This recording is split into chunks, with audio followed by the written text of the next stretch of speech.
We teach 3 arm hang positions in balance point. Number 1 is when your upper arm bone hangs more or less perpendicular to the ground like Joe's is. For most people, not guys with deep barrel chests, not women with large breasts, but for most people, that'll be about 1 palm width, perpendicular, parallel to the ground, including your thumb sticking out like that. 1 palm width from the inside of your left thigh to the butt end of the club is where most people will be. Again, some people, skinny people might be a little less than that. People with slightly bigger chests might be, ½ inch or 1 inch more than that. That's fine, as long as it's in the ballpark around 1 palm width.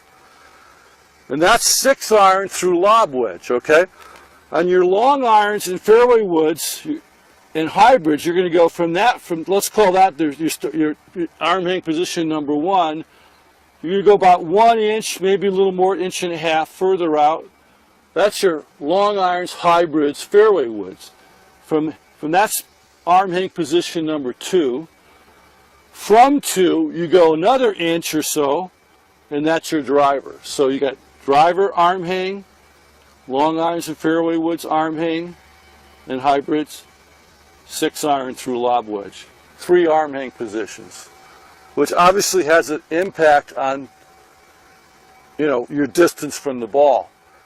People often ask us, particularly high handicappers, how do I know I'm the right distance from the ball? Well, we can't give them a simple answer to that because there's so many variables. This is one. How much knee flex you have is one. Obviously, how much spine angle you have is one, right? But once you learn the setup elements like you're going to do at home in the mirror, you'll make these sort of gradual, sort of micro adjustments to all of these individual factors, including obviously where your feet are. And you'll end up with your feet the right distance from the ball, right?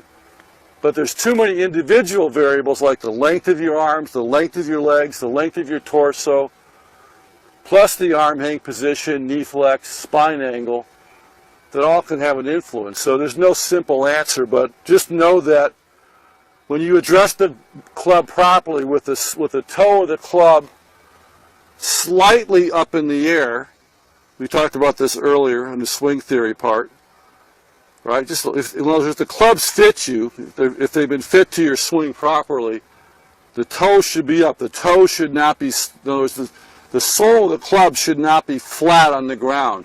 It should be a little toe up, just a little bit.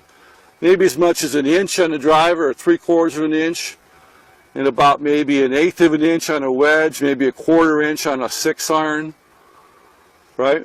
Maybe ½ an inch on like a 3/4 iron. It'll vary a little bit depending on the person, but when you get fit for lie angle, they should fit you for this, right? So obviously, in fact, I'll mention that right now. So I've got a ball here. The starting line way of doing this is, if you could just stay right there, Joe.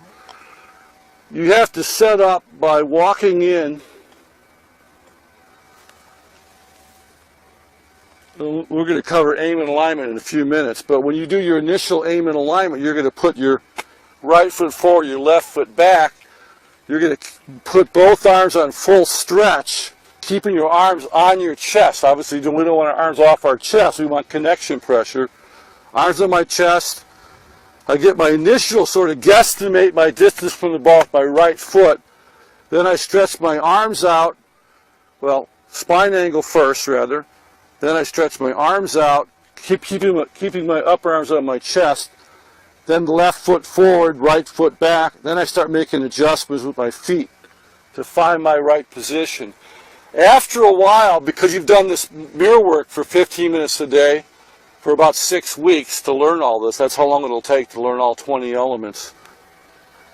After about a couple of weeks, it's like you're fitting yourself into a mold. Your body will know what the mold is. You want to think about it so much, right?